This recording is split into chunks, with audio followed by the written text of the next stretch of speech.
You know, you tell this guy's happy. He loves his job.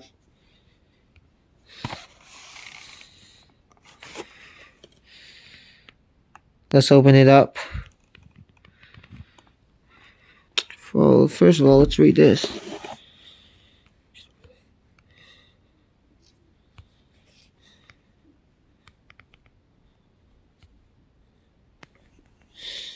You sure don't see these anymore.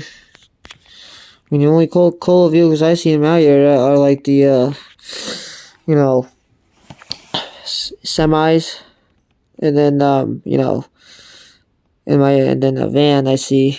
There's a Ford Transit cola van that's in my area also. So, and today I also saw a Coca-Cola Chevy Silverado. It wasn't actually red; it was actually white, but it was never seen before by me. All right, let's go open her up.